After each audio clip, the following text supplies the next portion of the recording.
This is Las Vegas Real Estate Now with local real estate expert Harvey Blankfeld. Where we want to educate you about our market, empower you to make wise decisions, and help you engage with our expert contributors. Let's talk about what's been happening in the news of late. I pulled a couple articles out of the RJ this week, and I want to talk about them. The first one's from Barbara Holland. Now, she writes in the RJ all the time about homeowner association issues. And the title of the article is HOA Community Lighting is a Matter of Security. Again, this is from Barbara Holland just earlier this week. And the reader wrote in, our community is small, less than 60 homes, with private streets without any overhead streetlights. The builder planned the community to be illuminated only by coach lights affixed to the exterior walls or garages of the individual homes. Such lighting creates a real character of the community, but results in a certain degree of darkness at night. I like the way they wrote that. A certain degree of darkness, or the other way you could have said a lack of light. You could have said that. But no overhead lighting of any kind or any type of high intensity exterior lighting will be allowed on individual units or common elements. That's in their bylaws. Wow. In the covenant, in the CC&Rs, it says they cannot have any high volume lighting on the exterior of the property. So some owners have affixed additional exterior lighting fixtures, commonly referred to as security lighting, on the exterior of their dwellings.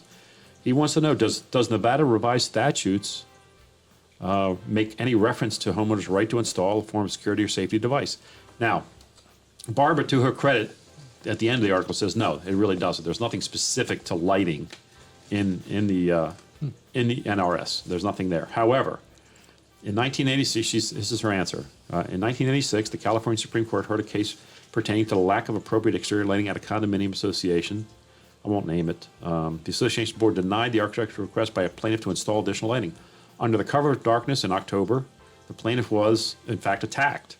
And this was not the first time that happened at her property. In April, she was also burglarized that same year. The record shows that the homeowner and her location were concerned about the lack of appropriate lighting. The plaintiff had requested on more than one occasion to obtain permission from the board to install additional lighting. Having heard no response, she did it and then was served a violation and then had a hearing requiring them to remove all the lights. The board decision was based upon the language in the government documents. She sued the association and won.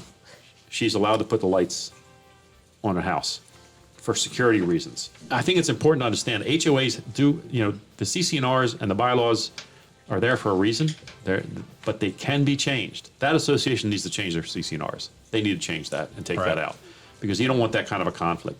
If somebody misinterprets that down the road and doesn't let somebody put lighting up, and God forbid they get hurt, that HOA is in a world of hurt. I had another article by our favorite writer at the RJ, Eli Siegel.